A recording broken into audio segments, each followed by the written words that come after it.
Some say the trouble's in the Pentagon. Some say the trouble's in the street. Some say the president's a paragon. Where's the trouble at the bottom? Some say the trouble's the anatomy. Welcome to Human Rights Here Now. We're here in conversation with two former mayors. Richmond City Council member Gayle McLaughlin, who was mayor of Richmond from 2007 until she was termed out in this past January, right? Mm-hmm.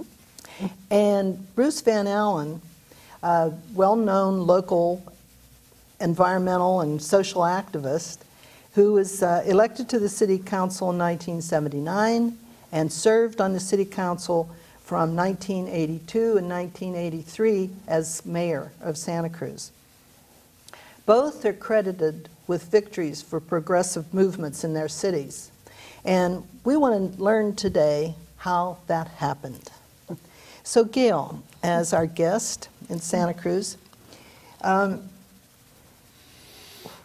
you were first elected, can you describe the political climate of Richmond and what Richmond was like? Yes, of course. Thank you, Nancy, and thank you for inviting me here. Back in 2004, that was the campaign year that I first ran. I ran for city council, excuse me, and the political climate in Richmond was totally different. First of all, we were a company town.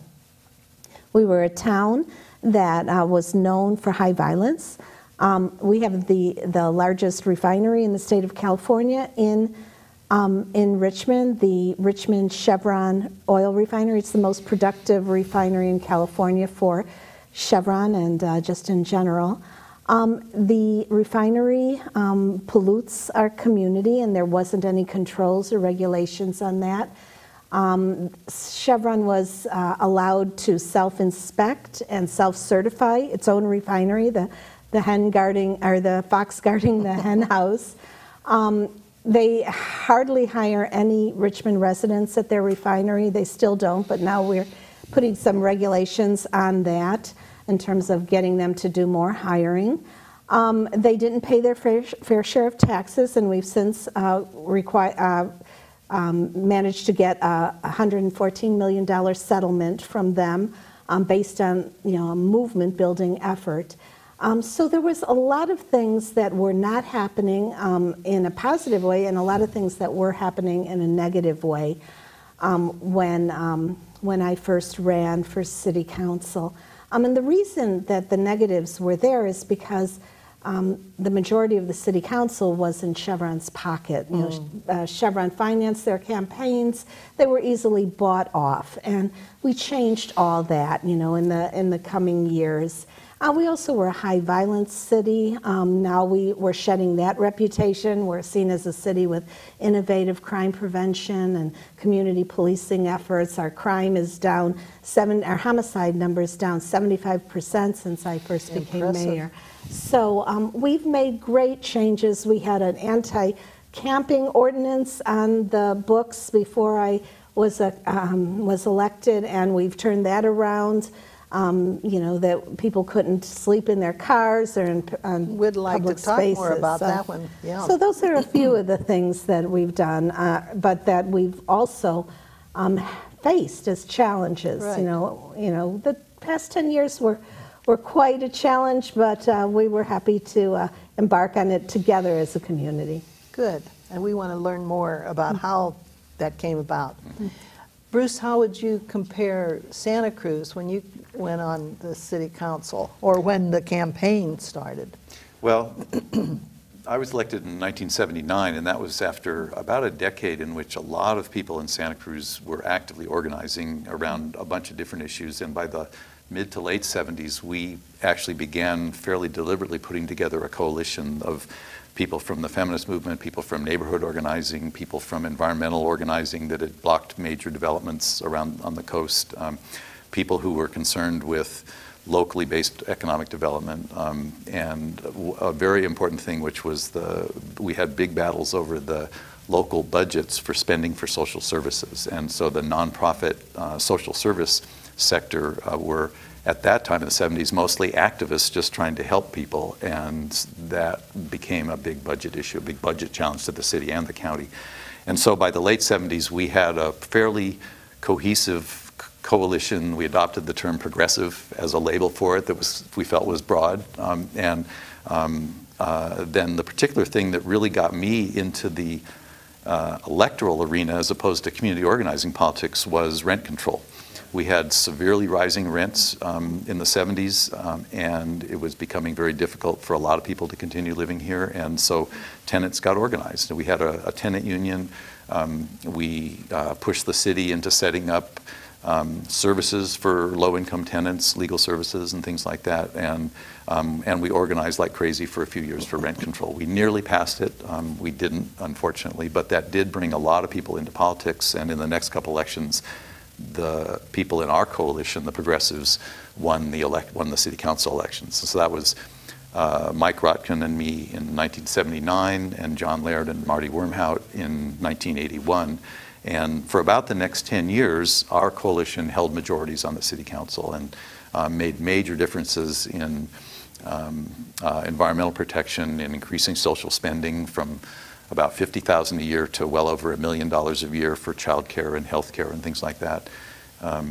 We had a big wage battle at the time, which, the battles always kind of come with the times. Some of them seem to never be over, but at that time the main sort of wage worker struggle was about comparable worth, that is equal pay for equal work, coming out of the feminist labor movement. And Mike Rotkin and I had the privilege of seeing a comparable worth policy adopted by Santa Cruz. We were one of the first cities to actually push that into official city policy. And so pushing on a lot of different Yes. issues, and it was an exciting time for Santa Cruz. A lot of things to talk about. So Gayle, how did it start? Were you a lone voice for progressive policies, or were you part of a movement? Right. Well, definitely part of a movement. In 2004, when I first became a candidate, and actually, to go back a little, in 2003 is when we formed the Richmond Progressive Alliance. And the Richmond Progressive Alliance is an alliance of activists, people concerned about our city from different political affiliations. Some of us are Greens, some are Peace and Freedom members, some are Progressive Democrats, some are Decline to State. But we had all been active, for years in progressive politics, or some more newly involved. And we were getting involved in our local city. This was in 2003, right around the Iraq War, anti-war movement that was, really big then, and we were all taking part in that. But we were also fighting against the ills in our city, like Chevron's pollution, like police brutality, and demanding community policing efforts, like support for the homeless. We had a Homelessness is Not a Crime coalition. We fought back against a PG&E power plant that was proposed for the Chevron refinery. It was going to be sited at the Chevron refinery, so another source of pollution in conjunction with the refinery was going to happen. We fought back against that successfully and stopped it. So we all were already in different pockets of the local movement. We came together and we said, listen, we could make greater change if we had people inside the city council as well as activists outside the city council. So who will run for city council? There was 5 seats open in 2004, and 2 of us decided to run, myself and Andre Soto, who's a longtime activist in the city of Richmond. So we ran with the movement. There was also a $35 million deficit in the city at that point, and people were being laid off. And so the unions were, organizing as well. SEIU was organizing. We came together with a lot of forces in the city and promoted myself and Andres, and went door to door, knocking on doors. And so in that respect, it was a movement. I got elected. Andres, unfortunately, did not, thanks to some nasty attacks that he got from the police union. But that part of it, I was definitely part of a movement, and I continued to be part of a movement. But once I got on the city council, even though the movement and the reciprocity between myself and the movement continued, sitting on that council was still a lonely thing. And being in closed sessions, with those that were in Chevron's pocket, and there was one council member who was more progressive, although not a Richmond Progressive Alliance member, we call it the RPA. But so that was a kind of a lonely time for me. Later we got more people on board. For part of the time that I was mayor, we had two of us that were RPA members, and then we had 3 of us that were RPA members. Then we went back to 2 of us. Now that I was elected as a council member after terming out, we have 3 RPA members on the council again. How many total? We have 7 members. When I first started, there was 9. Oh. Yeah. So to back up a little bit, you talked about so many different issues that were addressed. And were those like separate campaigns that were with a variety of different groups? It wasn't a coalition that... Right. Well, the RPA, I just want to add this, that because local elections are nonpartisan, even though some of us, we all are either registered, with a certain party or decline to state, we run without a party affiliation. So that made it easy on a local level for us to come together with different party affiliations. Our alliance were people that were together supporting the elections and supporting a good progressive direction, but we also have allies, had and still do, and greater allies now, for people working on specific issues, including just cause, fair rent, which we still also have not been able to get the votes on to pass, but we've developed, movements around that, folks focusing particularly on that, folks, focusing particularly on the foreclosure issues in the city. So we have a lot of allies, folks like Communities for a Better Environment, who are very much holding, in the forefront of holding Chevron accountable. So we have the RPA, which is a large membership organization, and we have allies to that alliance. So we kind of have a spreading out of many, many layers of people that are working to keep the progressive direction alive and going. Okay, so before the Progressive Alliance, there were all these disparate groups working that came together in an alliance. In some way, there were some, but new ones also have emerged since then. Before the Progressive Alliance, of course, there was SEIU, there were union groups, there was some groups that were trying to save our shoreline. We were part of the North Shoreline Open Space Alliance, trying to save the shoreline from development, which would have ruined this ecologically sensitive area. Another group was formulating to prevent development on the South Shoreline, which is very toxic because of the history of Richmond with heavy industry. So there were formulations of, different groups, and we kind of, we actually held a people's convention in 2004, bringing everybody together. So we helped to draw people. That's one thing we want to keep doing, is to build a greater movement, some in the inner circles and some in their own separate single issues, but have them recognize the RPA as something that we feel we all need a voice in city government. Okay. It reminds me a bit of something we've done here, of bringing organizations, representatives of organizations together in something we call the Progressive Network, which just meets sporadically, but to stay in touch with each other. But we haven't taken the step that you took to actually go beyond that into a force. Recently. Recently. I mean, when progressives were governing in Santa Cruz in the 80s, we had the Santa Cruz Action Network, which was a very similar coalition of people, activists from a lot of different issue groups coming together to form a new organization. And Santa Cruz Action Network, also known as by its acronym SCAN, was a very potent force for about a decade in organizing. And we set that up after we got a majority on the council because we felt we needed kind of the equivalent that the conservatives had in the Chamber of Commerce, which was a place they could come together, be organized, develop policy ideas, bounce ideas for city council policies off of fellow progressives, and then bring it back. And SCAN actually led to the formation of a nonprofit housing development corporation that built hundreds of low-income housing units and activism around health centers and a bunch of other things like that. But again, that was a period when we were governing, and we sustained it for a while. But this is a perennial question for those of us who are activists: is how do you really sustain a movement for a long time?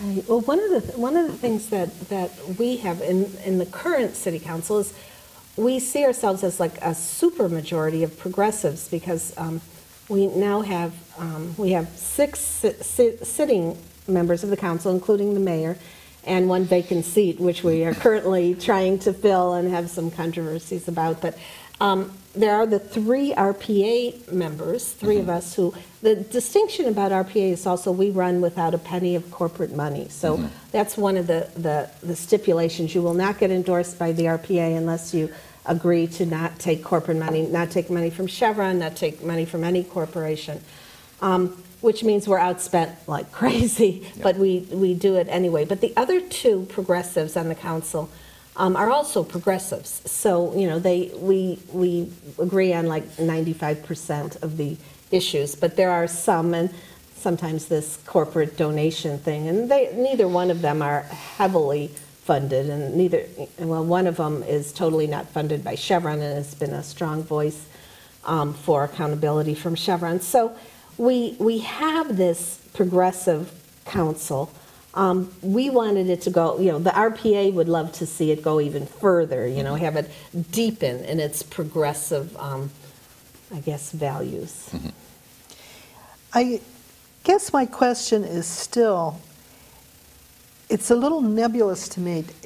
This wonderful coalition formed, but I have felt the absence of a hot button issue in our latest campaigns.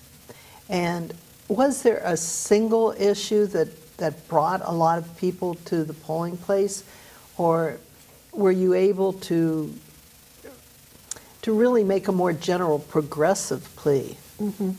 Well, I think there were some hot button issues. For example, Chevron is always a hot button issue in Richmond. I mean, we had a major fire in 2012 that sent 15,000 people to for treatment at local hospitals. So this is the kind of thing that people are worried about. You know, we have a majority people of color community. We have 40% Latinos, 27% African Americans, and it's people of color that surround the refinery and other parts of the city. But, you know, it's a real environmental injustice and racial injustice issue.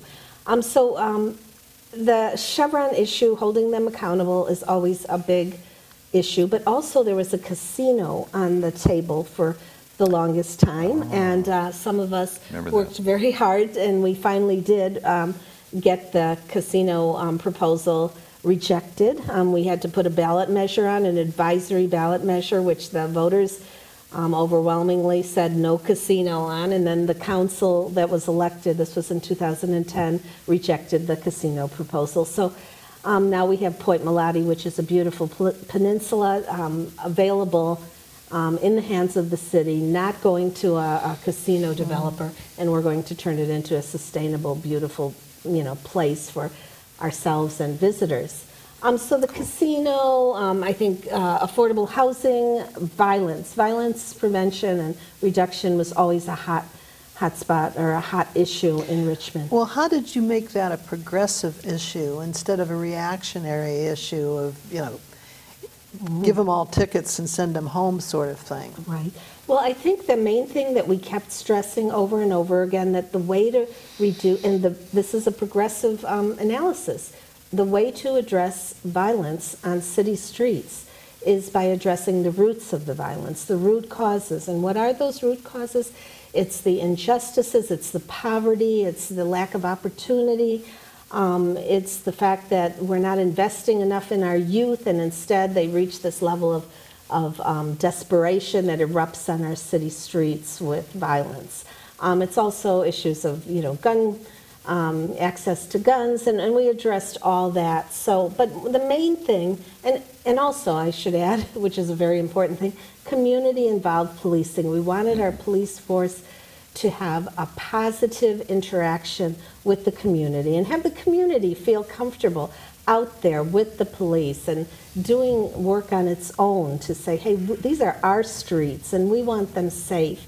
So we raised all these issues, and we eventually got a community-involved police chief who's recognized throughout the country as a very progressive police chief. And with the work of the police department, with the work of prevention programs, I put forward a proposal for an Office of Neighborhood Safety where we have outreach teams going into our neighborhoods to work with at-risk youth and work with some of these young people who are involved in sects, neighborhood sects that are, claiming turf and such. And we have turned it around. We had 47 homicides when I first took office as mayor in 2007. In 2014, we had 11. So, that's still 11 too many. But this kind of intervention and prevention and giving opportunity for people returning from prison and our community-involved police force worked together. So it was raising these issues in the context of a progressive vision, not stamping out crime. Because you can't keep stamping it out if you don't deal with the underlying causes. So I think that's the way we did it with every type of issue. In that kind of effort, how is your relationship or relationships with the city staff and administration in accomplishing those things? Well, we now have a far better staff than we used to, and before I became an elected official. There was the reason we had that $35 million deficit in 2004 was because of corrupt management and, of course, a lack of oversight on the part of the city council. But after that $35 million deficit caused so much, obviously, and rightly so, uproar and the layoffs and the concerns, there was a new city manager hired who is very good, and he's been he started like the first month or the month after I became a council member. So we kind of have a same level of legacy in the city, and he's very responsible, does really good work. He hired the police officer based, I believe, on so much desire within the community and some of us on the council for a community-involved police force. So there are still some departments that people don't feel are really hearing what the community wants. And I always stand with the community, and as long as it's a reasonable point of view that they're bringing forward. That's a little disturbing that some department heads are kind of, not quite there in terms of keeping that open-mindedness and working directly with community and addressing issues and concerns. But we've come a long way. I think we've really seen major change on staff. How is your relationship with the line workers, the SEIU members and the other I have a great relationship with the line workers with SEIU. They have been really great in. Are they part of the progressive They alliance? are. We have a couple of members of the union on our steering committee. Cool. With the RPA, and we have, actually SEIU as well as CBE and a couple other nonprofits use the Richmond Progressive Alliance office for their meetings as well. We really share and ally in so many ways. The public safety unions haven't always been our friends.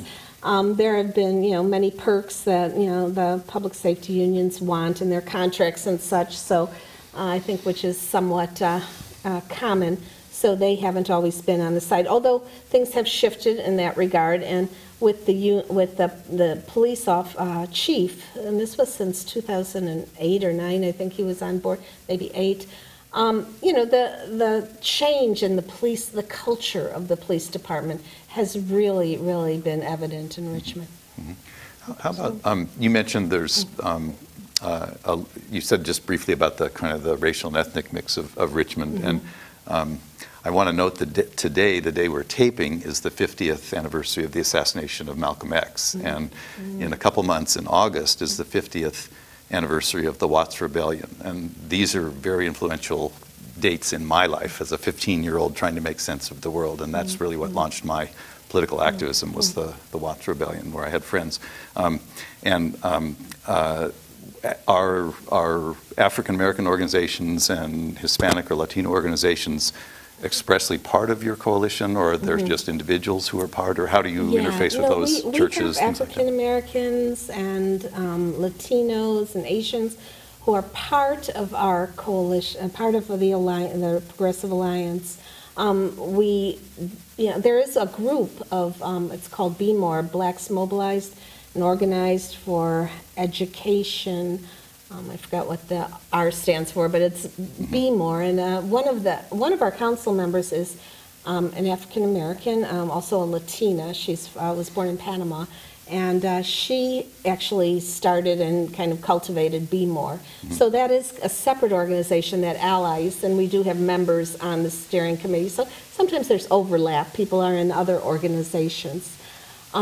But speaking of Malcolm X, I too am a strong, supporter and just inspired by his life and what he left in his life legacy to us all. So, in Richmond, there's a strong, love and remembrance of Martin Luther King, and to a lesser degree probably of Malcolm X by the African American community as a whole.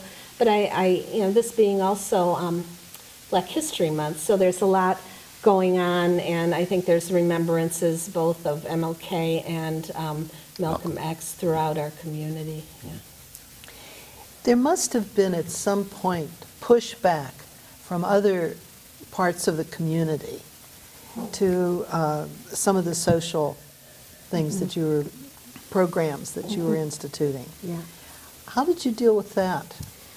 Yeah, so of course there was, and part of the pushback is, again, Chevron instigated, because they give certain grants to nonprofits, and as a result of that, these nonprofits are supposed to, they have an expectation that that they have a press conference with Chevron, and they use Chevron's logo at their press conference to showcase that they got this grant from Chevron. So these nonprofits are oftentimes at odds with the progressive direction. Why are you saying Chevron isn't doing right? They're helping us as a nonprofit, and we're doing this good work. And I always say, well, that's wonderful. We want good work, and your organizations are doing good work, but we have, Chevron paid its fair share of taxes. We, the city, could be providing grants, to all of you. And so,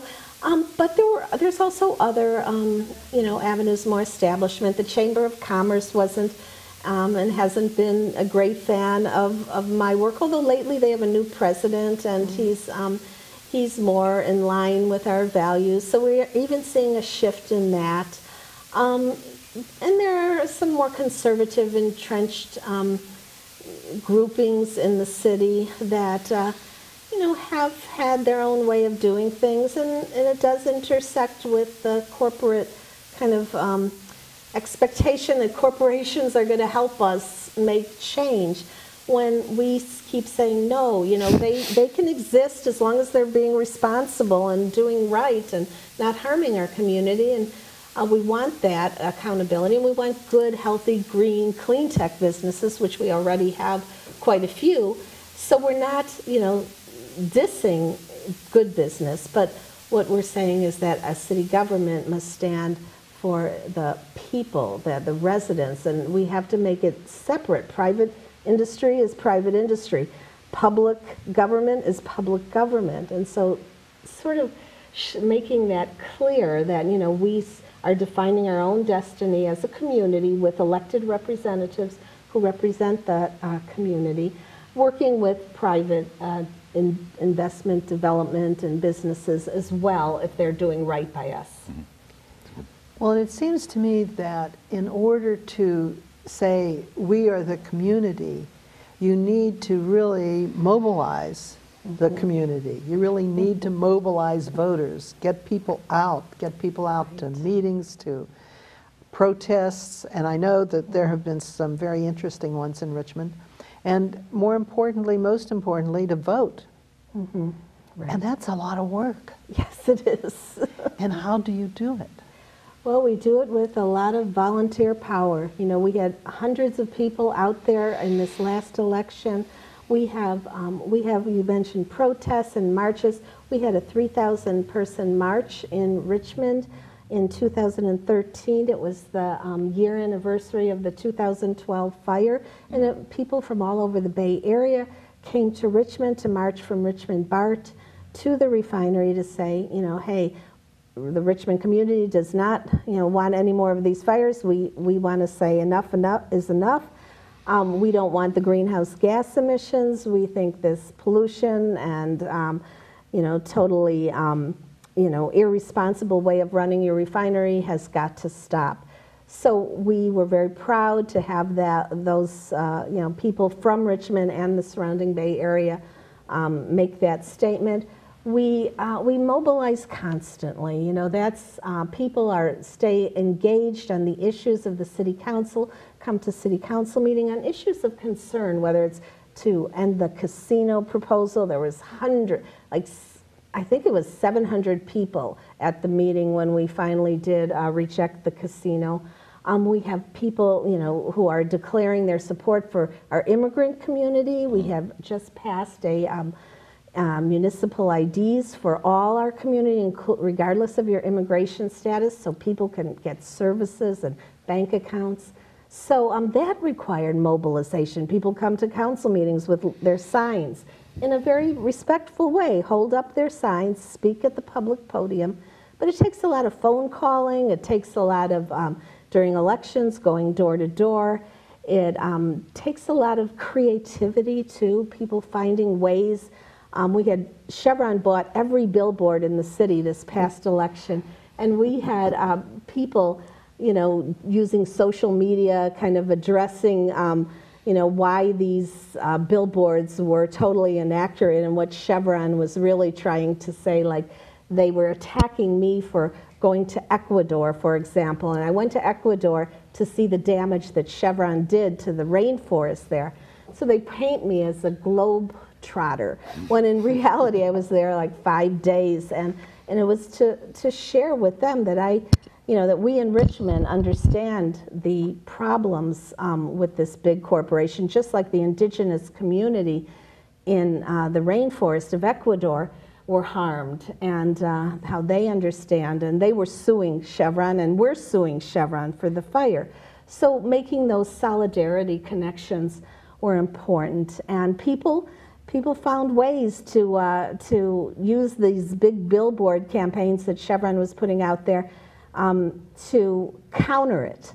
Like, for example, they used this light technology. At night, they took this light technology and showcased it on the billboard, so that the billboard, instead of focusing on the actual, what the billboard was saying, if you read the lighting, it says, "Get money out of politics."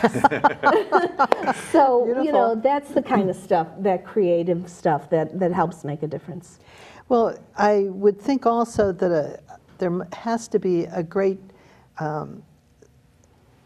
openness to all the people coming to city council, because it can get pretty tiresome sitting there and listening to 100 people talk about an issue.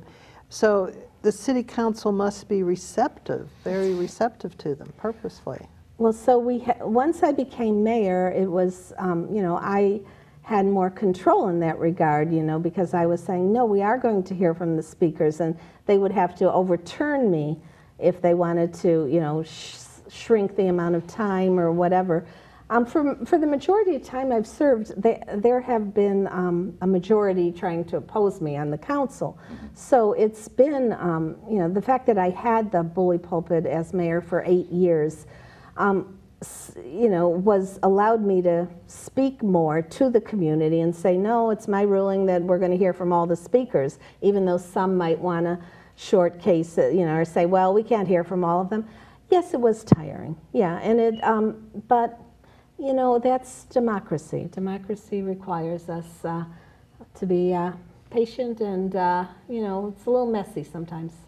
And hard work, yeah. And hard work. So how are you doing as far as developing, new activists, new leadership, bringing in young people, the passing on the baton, so to speak. Yeah, we actually are reorganizing the Richmond Progressive Alliance right now, bringing in more young people. We have a certain amount of young people on our steering committee right now, and they're kind of taking the lead in reaching out to more young people and more community sectors that haven't been all that involved in the politics of the city, and get them civically involved and let them hear the progressive vision and hear from them.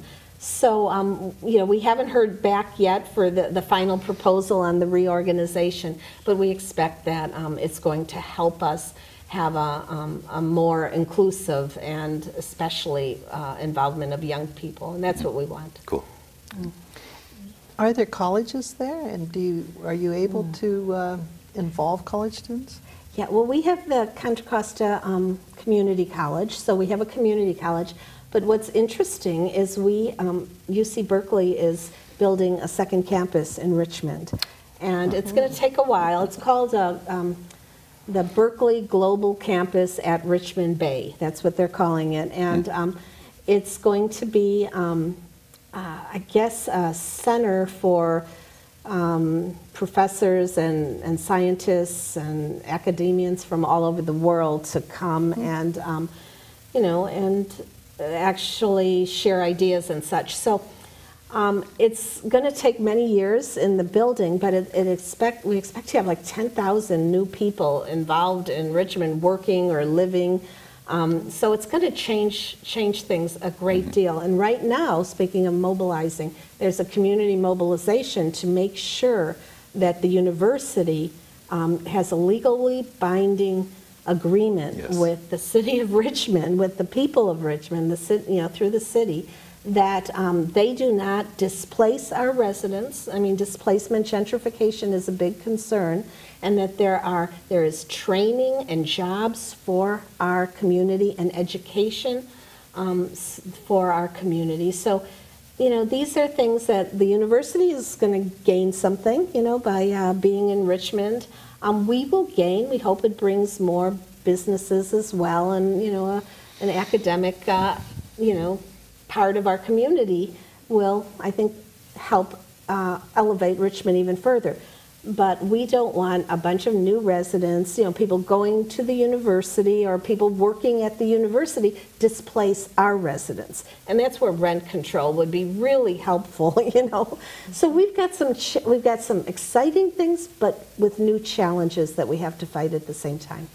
I think our local perspective in Santa Cruz is that with the University of California here, we're a small community. It has a huge impact in housing, water use, traffic, as well as an immense and priceless cultural benefit to the community, and a bunch of really cool people and smart young people from all over, and stuff like that. So it's a very mixed thing, but I would say hold firm in negotiating that agreement, because it will have impacts. Our agreement was negotiated in '65, or leading up to the opening in '65 of UCSC, and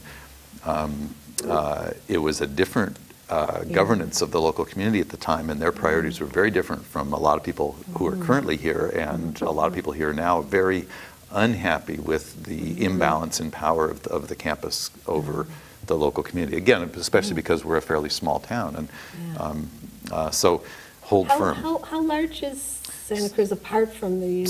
Well, the city, about a little under 50,000 residents, I think. And I have no grasp. Yeah, but it's in an area that's maybe 200,000 of the surrounding county and so on. And the campus still has not grown as much as they originally proposed, and for a long time it appeared they wouldn't, but then lately there's been more of a surge, and this last year they actually over-enrolled because they were surprised by how many more people came here compared to the usual ratio of those who are accepted who then actually show up. And it was double or something what normally would happen. So, and yeah, it's a wonderful campus, incredible place to come. But you understand some of the pressure on our housing market in particular is very severe right now. I'd love to learn more, maybe about another conversation with you specifically about that. I would say definitely have your best legal help on the non-displacement and the local training and all those kinds of things, because there will, down the line, there will be plenty of reasons that somebody has to try to get around those, so make them as tight as possible. Oh, well, thank you. That sounds like great advice. And water issues. Water, And definitely. water issues, huh? Yeah. What's your water supply? Where do you get East Bay Mud? Or? Yeah, East Bay Mud for the most part. So it's not really directly under your council's control? No. We have, in terms of our, we have a wastewater treatment plant. We have different utilities. Three different ways of getting our wastewater treatment utilized, but in terms of the water, drinking water comes from East Bay Mud. Yeah. One of the things that people in Santa Cruz were very excited about was the underwater mortgage issue, and the way the city, I think, tried to buy up some of the mortgages. Can you explain that a little more articulately than I have introduced it? Well, I think you did a good job. It really is a situation to help our homeowners with foreclosure prevention. We call it the CARES program, Community Action to Stabilize and Make Equitable Change, something like that. But the initials are CARES. The purpose, like I said, is to help homeowners stay in their homes, first and foremost. Secondly, to stabilize our neighborhoods, because if one home goes into foreclosure, then other homes in the area, in the neighborhood, also fall down in value, and that becomes a neighborhood issue. And then also to help our local economy, because the more we can keep people in their homes with affordable mortgages, the more money they have in their pockets to spend on our local businesses, and then the businesses can expand and hire more people. So it has an overall benefit for our local economy. So the proposal has been to the banks, and this is for particular types of loans. They're called private label security loans, and they're loans that structurally the banks themselves cannot reduce the principal, because they were pooled out to many investors all over the world, and they can't come together to make a decision on the principal reduction. So if the city acquires these loans, either voluntarily, with the banks selling them to the city at an affordable, at the current rate of the mortgage. These are junk mortgages because they're so underwater. The price of the home is so much lower than the mortgage that the mortgage industry calls them junk mortgages. So they would be selling them to the city at this fair market price of what the mortgage industry now sees it at. And then the city would reduce the principal of the mortgage, keeping the homeowner in the home, and refinance it with a new loan with affordable payments. Now, right now we have worked with San Francisco and Newark, New Jersey, and there are cities all over the country that are looking into this program. We have not actually utilized eminent domain on these types of loans, these private security label loans yet, but we're keeping the program alive. In the meantime, we have another program that we're just getting instituted, which is working with a nonprofit that has substantial capital to purchase loans, and they can purchase delinquent loans. So not only underwater loans, but delinquent loans. They can purchase these loans, and the banks and Fannie Mae and Freddie Mac, which are government type loans, are selling them. But the city wants to work with this nonprofit to have them be able to buy more of these mortgages, reducing the principal, keeping the same idea, keeping the homeowners in the homes and helping the local economy.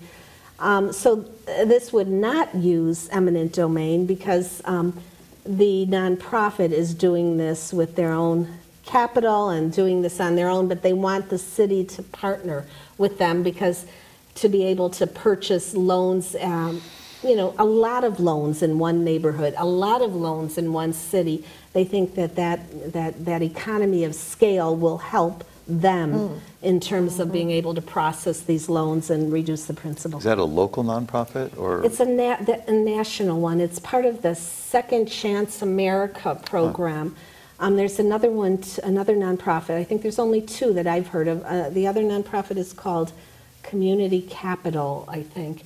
And so they're good actors, whereas there's some of these loans are being bought by hedge funds and such. And so the idea is to help the nonprofits get a hold of these, these loans that are being offered, these Freddie Mac and Fannie Mae that are being offered by the agencies, the loan agencies, and the city wants to help them do that. Because what happens if the hedge fund purchases the loans, if they can't, sometimes these loans are so delinquent that they can't help them, and they already go into foreclosure anyway, then what the hedge funds do is utilize the property for, for gentrification. Whereas with a nonprofit, if it's too late, while they, once they've acquired it, if the homeowner is already gone because of foreclosure, they will utilize the property for affordable housing.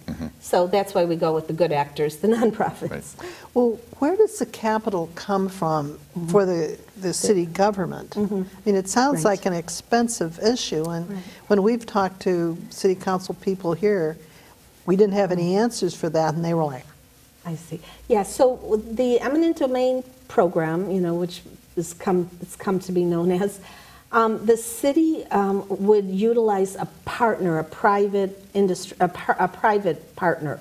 In our case, it was a mortgage resolution partner, and what they acquire capital through investors, and basically they're hopefully utilizing as many social responsible investors as they can, because that's how they're billing their investment bid, that this is for the eminent domain program, and you won't probably get as much of a return on your investment as you would in another way, but you will be helping out communities. So it is with a partnership with a private investor, or a private entity that is pulling investors together. okay.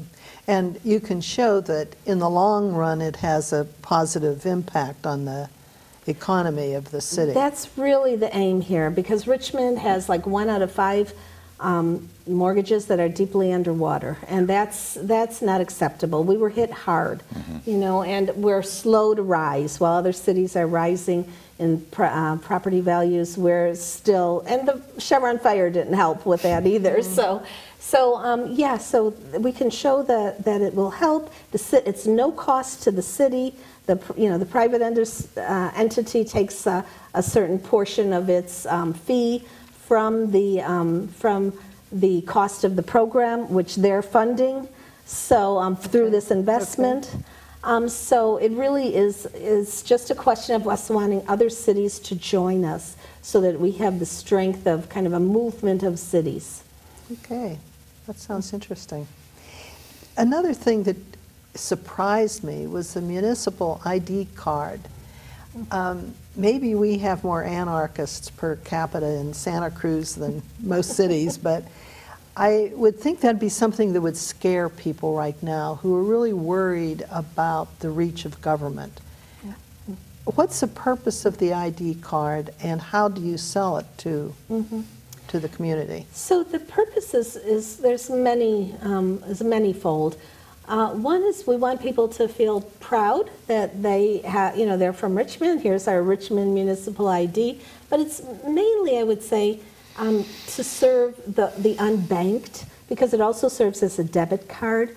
You don't have to activate the debit card, but you can. I think there's a small fee, $15, to get that activated. And in particular, it helps people like immigrants who sometimes cannot get a bank, who sometimes cannot have an ID to acquire services. We're working with DMV so that the municipal ID can be a form of ID for getting a driver's license, now that the state is moving forward with driver's license for immigrants. So immigrants is a key component, but also homeless people, youth, those who don't have a driver's license, to have an ID that, it helps with the relationship with the police. In particular with our immigrant community, they can say, hey, I have an ID, and rather than be afraid, that we do have a stipulation that our police department not work with ICE, the immigration. So we've been working to try and make those relations really trustworthy with the community, and but this ID kind of helps it even further. And is it being accepted? Are people? It is, yeah. We have. It's just, I think, just a couple months ago. It was when we got, or even less, maybe a month ago, when we started implementing it. And people are getting their IDs. They're liking it. They're using it. And we have other ways. We might make special little perks on the debit card where, they get a certain discount at local businesses, and there are creative ideas like that. With the debit card, does that tie to a bank account, or is there some city? It's a bank it's not a city bank. Oh, okay. It's a national bank, but it also allows people to put money into Mexico, to send money to Mexico, and a lot of our immigrant community has people overseas, or in Mexico or in other parts of Latin and Central America, whereby being able to send money without the cost, the huge cost of Western Union, is a great benefit to them. That's a big deal. Right. Here. Yeah. Is it? Yeah. Okay. Yeah. And was it just the city council's declaration not to work with ICE? Well, You must have had to work with your police department The pretty closely in that. Yeah, and like I said, we have a very strong progressive police chief, and now the whole culture is changing in the police department. In the first month that I was mayor, my first term, there were ICE raids throughout our community. It was happening around the Bay Area, and Richmond got hit, and people were just, living in fear, and so we had lots of community meetings about that, and that's when I brought forward the resolution to reaffirm, because we already had something like this in place, but it was from years ago, but just to reaffirm that we do not want our police department or any department of the city to work with ICE, unless there was some issue in terms of, a felony or something Real like criminal that. activity, Yeah, right. yeah. And so our police chief, was right on board with it. Good. And our community, felt, I went to DC and testified about the harm that our community felt about these ICE raids. And so it became an organizing tool to raise this issue and assure the community that they had elected officials that stand with them, and everyone was welcome in Richmond and is welcome in Richmond. Wonderful. Okay. We have just a few minutes left, so I would like to ask each of you to use a minute just for what is the message you would really like to get across to our audience? Me first?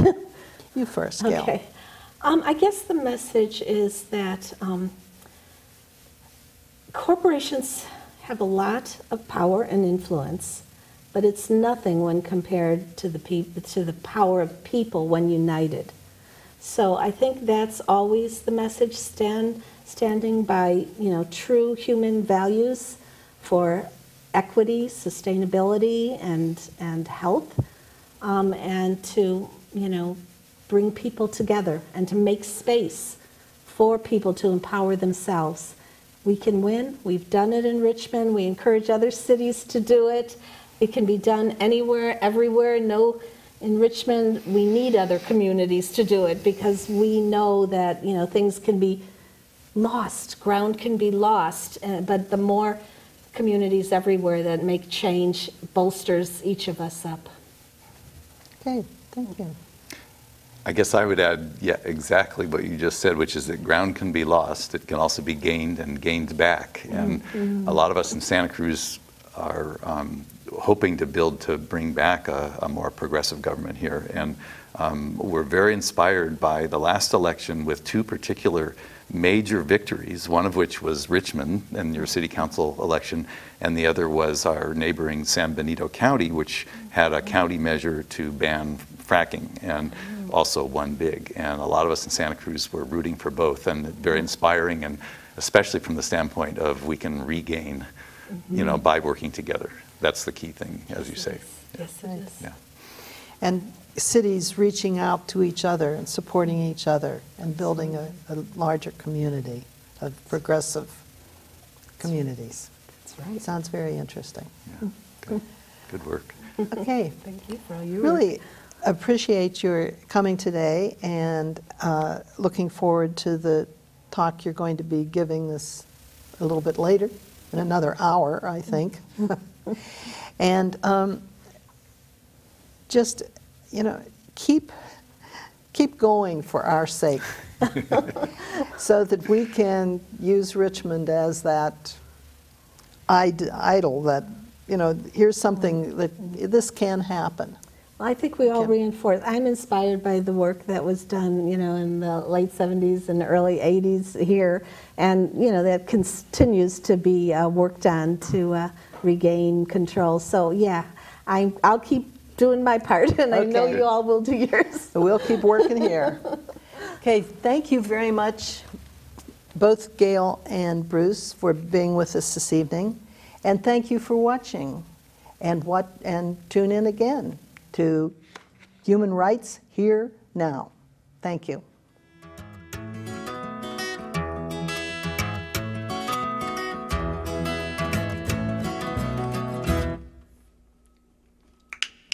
Some say the trouble's in the Pentagon. Some say the trouble's in the street.